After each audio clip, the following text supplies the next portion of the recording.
চলে আসলাম আজকে একটা মিনি ব্লগ নিয়ে। তা আমরা আজকে পেয়ারা মাখা সবাই মিলে খাচ্ছিলাম। আর সেটারই মানে আয়োজন করছিলাম। এখানে পেয়ারাটা মাখাচ্ছিলাম সর্ষের তেল, শসা বাটা আর কাঁচা লঙ্কা বাটা দিয়েই মাখাচ্ছিলাম। তো মাখাটা খেতে খুব টেস্টি হয়েছিল। পরে সবার অবস্থাটা দেখতে পাবে, খেয়ে দিয়ে কী অবস্থা হয়েছিল। আর অনেক দিন পরে সবাই একসঙ্গে খেয়েছিলাম, তো অনেক মজা করেছিলাম।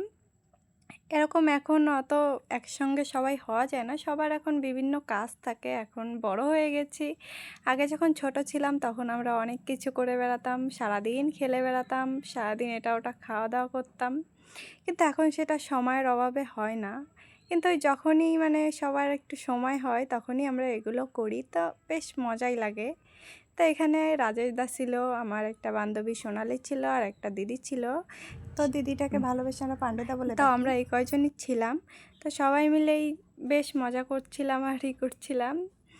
তো এখানে সবাই টেস্ট করার জন্য একটু দিচ্ছিলাম, সবাই খেয়ে বললো ভালো হয়েছে। তারপরে সবাইকে বেশি বেশি করে দিচ্ছিলাম যে খা, এক গাবলা মাখাইছি, কে কত খাবি খা, মন ভরে খা। কিন্তু সবাই লাস্ট ফিনিশিং খেতে পারে নাই, অনেক কাহিনী করে সবাই খেয়েছে।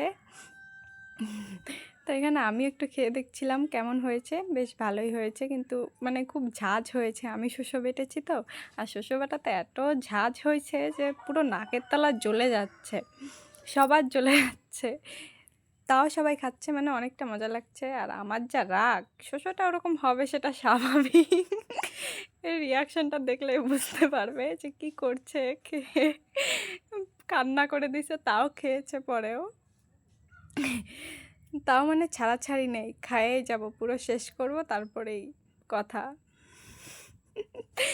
তো অনেক মজা হচ্ছিল, সবার ওরকম রিয়াকশানটা দেখছিলাম, সবার মাথায় হাত, নাক জ্বলছে।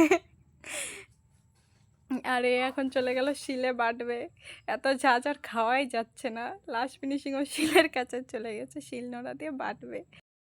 তো আমার ব্লগটা এখানেই শেষ করছি। কার কেমন লাগলো অবশ্যই কমেন্টে জানাবে, আর একটা লাইক দিয়ে যাবে।